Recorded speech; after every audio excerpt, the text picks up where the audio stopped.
오늘 주신 하나님의 말씀은 빌립보서 4장 14절로 20절 신약성경 323쪽입니다. 읽겠습니다. 그러나 너희가 내 괴로움을 함께 참여하였으니 잘하였도다. 빌립보 사람들아 너희도 알거니와 복음의 시초에 내가 마게도냐를 떠날 때에 주고받는 내 일에 참여한 교회가 너희 후에 아무도 없었느니라. 데살로니가에 있을 때에도 너희가 한 번뿐 아니라 두 번이나 나의 쓸 것을 보내었도다. 내가 선물을 구함이 아니요 오직 너희에게 유익하도록 풍성한 열매를 구함이라. 내게는 모든 것이 있고 또 풍부한지라. 에바보도 디도 편에 너희가 준 것을 받음으로 내가 풍족하니 이는 받으실 만한 향기로운 제물이요 하나님을 기쁘시게 한 것이라. 나의 하나님이 그리스도 예수 안에서 영광 가운데 그 풍성한 대로 너희 모든 쓸 것을 채우시리라. 하나님 곧 우리 아버지께 세세 무궁하도록 영광을 돌릴지어다. 아멘. 아멘. 지난주 목요일에 고흥에서 우리 기술로 만든 우주 발사체 누리호를 발사해서 절반의 성공을 거두었습니다. 2030년에는 우리나라도 달나라에 우주선을 보낼 거라고 합니다. 저는 누리호 발사를 보면서 예수님 재림 때 우리의 휴거를 상상해 보았습니다. 우주 개발은 현재 사람들이 만들어낸 기술 중 최고의 기술입니다. 엄청난 돈과 시간과 인력을 들여 연구한 결과 현재 사람들이 갈 수 있는 곳은 달나라입니다. 올해 7월 11일에 미국에서 처음으로 민간 우주여행을 시작했는데 우주 관광선을 타고 고도 90km까지 올라가서 약 4분 정도 무중력을 경험하고 돌아오는 프로그램이었습니다. 두 번째는 7월 20일이었는데 100km까지 올라가서 3분 동안 무중력을 체험하고 돌아오는 여행이었습니다. 여행 비용은 약 3억에서 5억 정도 된다고 합니다. 이번에 우리가 쏘아 올린 누리호가 상공 700km까지 갔으니까 우주여행은 7분의 1 정도 높이에서 잠깐 하는 것이었습니다. 그러고도 여행 경비는 3억에서 5억 정도입니다. 그러나 우리는 예수님께서 재림하실 때 천국 갈 연구 별로 하지 않았음에도 불구하고 공짜로 그것도 순식간에 예수님 계신 곳에 가게 됩니다. 우리에게는 이런 우주여행이 예비되어 있습니다. 놀랍지 않은가요? 자부심을 가지십시다. 서로 인사하겠습니다. 사랑하고 축복합니다. 아멘. 앞으로 우리에게 이런 엄청난 우주여행이 예비되어 있는데 그 이전에 우리가 해야 될 일은 믿음을 잘 지키고 우리에게 맡겨진 사명을 잘 감당하는 일입니다. 그러다 보면 때가 되어 우주여행을 공짜로 하는 날들이 오게 될 것입니다. 오늘은 지난 시간에 이어서 바울이 빌립보 교회로부터 지원받은 선교 후원금에 대해서 좀 더 보도록 하겠습니다. 바울과 그 일행은 빌립보 교회를 개척한 후에 데살로니가, 베레아, 아덴, 고린도로 이어지는 선교 사역이 계속되었습니다. 바울은 교회 짐을 지우지 않기 위해서 자비령 선교를 했습니다. 고린도에서는 아굴라 브리스길라와 함께 천막 만드는 일을 하며 전도했다고 했습니다. 이런 상황이라 바울과 그 일행의 사역은 힘들 수밖에 없었습니다. 궁핍과 배고픔으로 괴로움이 심했다고 말합니다. 빌립보 교회는 이런 상황에 있던 바울의 선교 사역을 지원했습니다. 그래서 바울은 빌립보 교회 선교 후원금이 자신들에게 어떻게 힘이 되었는지를 밝히고 있습니다. 14절에 보면 너희가 내 괴로움에 참여하였으니 잘하였도다고 칭찬하고 있습니다. 15절에서는 바울이 빌립보를 떠난 후에도 바울의 선교 사역에 동참한 교회가 빌립보 교회밖에 없었다고 말하면서 빌립보 교회가 각별했다고 말합니다. 16절에서는 바울이 데살로니가에서 사역할 때 에바브로 디도 편으로 두 번이나 선교를 보냈었다고 말합니다. 10절에 보면 빌립보 교회는 선교 후원금을 잠시 중단했다가 다시 시작을 했습니다. 11절과 13절에서는 그 일로 바울과 그 일행들은 궁핍한 삶에서 풍족함을 경험했습니다. 그래서 주 안에서 크게 기뻐했습니다. 바울은 빌립보 교회 성도들이 보낸 선교 후원금을 통해서 크게 깨달은 두 가지가 있습니다. 그 하나는 지난 시간에 보았듯이 그의 생활에서 비천에 처할 줄도 알고 풍부에 처할 줄도 아는 자족을 배웠습니다. 배부름과 배고픔과 풍부와 궁핍에 처할 줄 아는 삶의 일체의 비결을 배웠습니다. 자족의 삶을 통해서 내게 능력 주시는 자 안에서 내가 모든 것을 할 수 있다는 자신감을 얻게 되었습니다. 앞으로 어떤 어려움과 시련과 환난이 닥쳐온다 할지라도 굴복하지 않고 이길 수 있다는 자신감이 생겼습니다. 그리고 배부르다고 할지라도 교만하지 않고 겸손하게 살 수 있는 비결도 배웠습니다. 실패했다고 기죽지 않고 성공했다고 자만하지 않는 삶의 비결을 배웠다는 말이죠.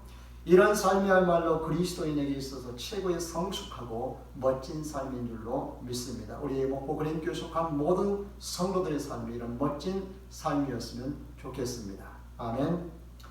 빌립보 교회 성도들의 선교 후원금은 바울과 그 일행들에게 엄청난 영적인 에너지를 제공해 주었습니다. 그 결과가 어떠했을까요? 바울은 빌립보 교회 성도를 통해서 깨달은 이 놀라운 비결로 인해서 후에 있었던 전도 사역에서도 자신감을 잃지 않았습니다.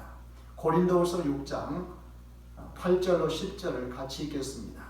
우리는 속이는 자 같으나 참되고 무명한 자 같으나 유명한 자요 죽은 자 같으나 보라 우리가 살아있고 징계를 받은 자 같으나 죽임을 당하지 아니하고 근심하는 자 같으나 항상 기뻐하고 가난한 자 같으나 많은 사람을 부유하게 하고 아무것도 없는 자 같으나 모든 것을 가진 자로다. 아멘. 가난한 자 같고 아무것도 없는 것 같았지만 많은 사람을 부유하게 해줄 수가 있었습니다. 나누어 줄 수가 있었습니다. 그 결과 빌립보 교회에도 2차, 3차 전도 여행을 통해서 많은 지역에서 많은 교회를 세울 수가 있었습니다. 많은 열매를 거둘 수가 있었습니다. 그렇다면 여러분이 내는 선교 헌금은 어디에서 어떤 열매를 맺고 있을까요? 우리 교회에서 두 분 선교사에게 선교 헌금을 보내고 있습니다. 그 중에 한 분이 보낸 선교 현황을 보면서 그 열매를 보겠습니다. 아프리카 차드에서 선교하고 있는 이영수, 박경신 선교사님 네 분이 사역의 현장과 그 현황에 대해서 영상을 보내주셨는데 통해서 보겠습니다. 이영수 선교사님 내외는 지난 여름에 한국에 잠깐 귀국했었는데 코로나 때문에 활동에 제약이 있어서 여기까지는 오지 못하고 선교 자료만 보내왔습니다. 먼저 이영수 선교사님 내외의 부름받은 영상을 먼저 보고 후에 사역 영상을 보겠습니다.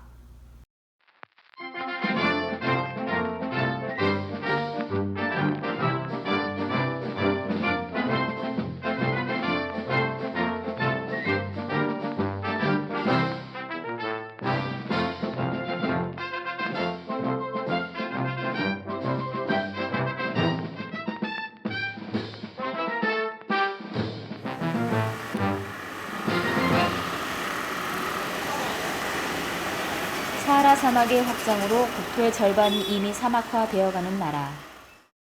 아프리카에서 두 번째 큰 호수였던 차드 호수는 사막화와 지구온난화의 영향으로 지난 40년간 총 면적의 93%가 메말랐습니다. 너무나도 불안한 정치, 경제, 정부군과 반군의 계속되는 내전, 그리고 세계에서 가장 심각한 기아 문제를 안고 있는 나라. 이 차드를 사람들은 아프리카의 죽은 심장이라 부릅니다.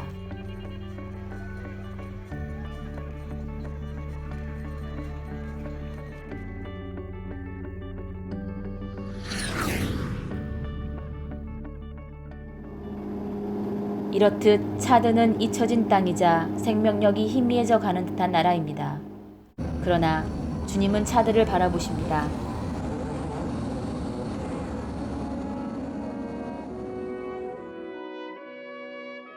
주께서 요나에게 말씀하셨다. 내가 수고하지도 않았고 내가 키운 것도 아니며 그저 하룻밤 사이에 자라났다가 하룻밤 사이에 죽어버린 이 식물을 내가 그처럼 아까워하는데 하물며 좌우를 가릴 줄 모르는 사람들이 12만 명도 더 되고 짐승들도 수없이 많은 이 큰 성읍 니느웨를 어찌 내가 아끼지 아니하겠느냐. 어찌 내가 아끼지 아니하겠느냐. 차드의 800만 무슬림 미전도 종족 그리고 내전을 피해 도망쳐 온 30만의 수단 난민들을 어찌 내가 아끼지 아니하겠느냐.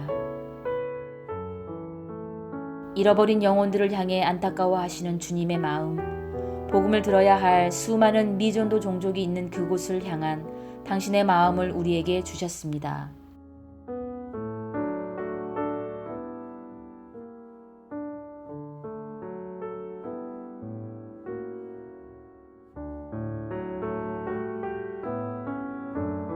예수께서 말씀하셨다. 너는 깊은 데로 나가거라. 너희는 그물을 내려 고기를 잡아라. 시몬이 대답하기를 선생님, 우리가 밤새도록 애를 썼으나 아무것도 잡지 못했습니다. 그러나 선생님의 말씀에 따라 그물을 내리겠습니다.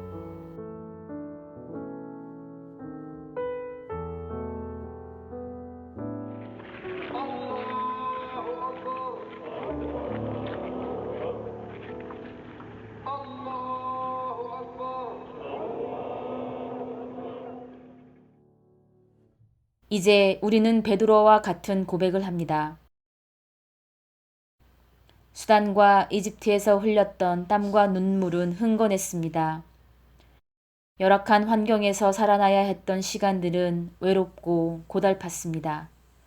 2번 겪은 추방의 아픔은 뼈 아프고 괴롭고 힘들었습니다.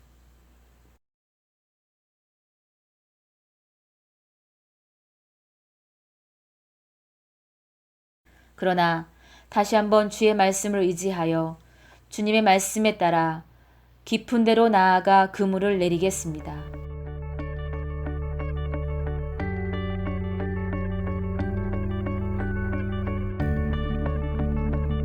주수할 것은 많되 일꾼이 적은 그 땅, 여전히 어렵고 열악한 땅입니다.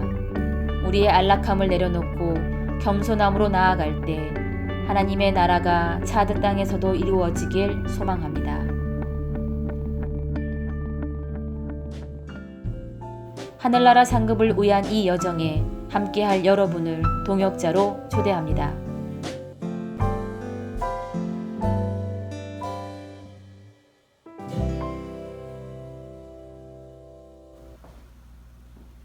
영상 잘 보셨나요? 어때요? 여러분 중에 어려운 중에서도 2년 전에 비해서 많은 열매가 보이죠? 다음으로 바울은 빌립보 교회 성도들이 보낸 선교 후원금이 단순히 자신들만 기쁘게 하고 풍족하게 한 것이 아니라 하나님께서 기뻐 받으시는 향기로운 제물이라고 말하고 있습니다. 18절 하반절을 같이 읽습니다. 이는 받으실 만한 향기로운 제물이요 하나님을 기쁘시게 한 것이라. 아멘. 이 말은 빌립보 교회 성도들이 바울의 선교 사역에 후원한 헌금을 하나님께서 향기로운 제물로 받으셨습니다. 제사로 받으셨습니다. 예배로 받으셨습니다. 영상에서 보았듯이 우리가 드리는 선교 후원금은 선교지에 있는 선교사님들에게 큰 기쁨과 사역에 힘을 줍니다. 그리고 많은 영혼을 구원하고 사역자를 훈련하고 계속해서 열매를 맺게 하는 미랄로 쓰이고 있는 줄 믿습니다. 아멘. 그러니 하나님께서 기뻐하실 수밖에 없습니다. 향기로운 제물로 제사로 예배로 받으시는 줄 믿습니다. 누가복음 15장에 보면 한 영혼이 회개하고 돌아왔을 때 하나님께서 얼마나 기뻐하시는지 3가지 비유를 통해서 알 수가 있습니다. 이 3가지 비유를 잠깐 보겠습니다. 첫째는 잃어버린 양 한 마리를 찾는 목자의 이야기고요. 두 번째는 잃어버린 드라크마를 찾는 여인의 이야기입니다. 세 번째는 집 나간 둘째 아들이 돌아온 이야기입니다. 이 이야기의 공통점은 잃어버린 것을 찾았다는 것입니다. 찾은 후에는 목자와 여인과 아버지는 말할 수 없이 기뻤습니다. 그래서 잔치를 베풀었습니다. 이는 비유입니다. 한 영혼이 회개하고 돌아왔을 때 하늘에서 하나님께서 이처럼 기뻐하시고 환영하신다는 비유입니다. 우리의 작은 후원과 기도가 미랄이 되어서 수많이 떨어져 있는 곳에서 회개하고 아버지께 돌아오는 사람들이 있습니다. 거리가 멀어서 그들을 만날 수는 없습니다. 그래도 미디어가 발달해서 영상을 통해서 그들의 얼굴을 보고 활동 상황들을 볼 수 있습니다. 그래서 감사한 일이죠. 그러나 천국에 가면 그들의 얼굴을 대면해서 보면서 형제의 사랑을 나누게 될 것입니다. 빌립보 교회가 보낸 선교 후원금을 받은 바울은 풍족함과 자족을 경험하면서 담대히 선교 사역을 할 수 있었습니다. 그래서 힘든 중에서도 살수망이 끊어지는 상황에서도 사형 선고를 받은 것 같은 상황에서도 감옥에서도 기뻐하고 전도하고 교회를 세워갈 수가 있었습니다. 바울은 빌립보 교회 성도의 헌신과 수고와 기도를 기뻐하면서 성령의 감동을 받아서 하나님의 기쁨과 하나님의 축복의 메시지도 함께 전합니다. 하나님께서 빌립보 교회 성도의 필요도 채워주실 것이라고 확신하고 있습니다. 19절을 같이 읽습니다. 나의 하나님이 그리스도 예수 안에서 영광 가운데 그 풍성한 대로 너희 모든 쓸 것을 채우시리라. 아멘. 우리에게도 마찬가지입니다. 우리가 주를 위해서 주의 복음을 전하는데 주의 교회를 세워가는데 수고하고 헌신하는 모든 것을 하나님이 잊지 않으시고 반드시 보상해 주시는 줄로 믿습니다. 바울은 고린도 교회 성도들에게 부활에 대해서 얘기하면서 부활의 소망을 가지며 살아가는 성도들이 이렇게 당부합니다.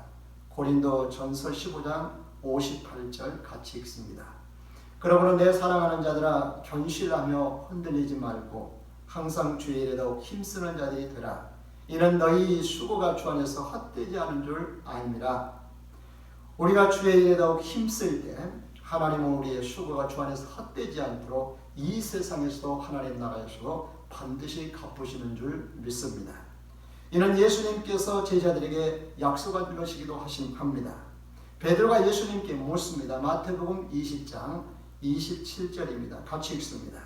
이에 베드로가 대답하되 보소서 우리가 모든 것을 버리고 주를 따라 싸운데 그런즉 우리가 무엇을 얻으리까? 예수님께서 베드로에게 대답하십니다. 마태복음 20장 28, 29절 같이 읽습니다. 예수께서 대답하여 이르시되 내가 진실로 너희에게 이르노니 세상에 새롭게 되어 인자가 자기 영광의 보좌에 앉아 이스라엘의 12지파를 심판하리라. 또 내 이름을 위하여 집이나 형제나 자매나 부모나 자식이나 전토를 벌인 자마다 여러 배를 받고 또 영생을 상속하리라. 아멘. 예수님께서 승천하시면서 제자들에게 맡기셨던 마지막 사명이 있습니다. 마태복음 28장 19, 20절을 같이 읽습니다. 그러므로 너희는 가서 모든 민족을 제자로 삼아 아버지와 아들과 성령의 이름으로 세례를 주고 내가 너희에게 분부한 모든 것을 가르쳐 지키게 하라. 볼지어다 내가 세상 끝날까지 너희와 항상 함께 있으리라 하시니라. 아멘. 오늘 우리에게도 동일하게 주어진 사명이요 명령입니다. 가까이에는 직접 예수님을 전하십시오. 그리고 우리가 갈 수 없는 곳에는 선교사를 보내고 가 있는 선교사를 위해서 기도하고 물질로 후원하여 이 사명을 잘 감당했으면 좋겠습니다. 우리 교회에서도 선교사를 파송할 수 있는 날이 빨리 올 수 있었으면 좋겠습니다. 선교하는 교회, 선교하는 성도와는 하나님께서 세상 끝날까지 함께 하십니다. 다윗에게 그랬던 것처럼 어디를 가든지 이기게 하시는 줄 믿습니다. 우리의 모든 수고와 헌신이 하나도 헛되지 않은 줄로 믿습니다.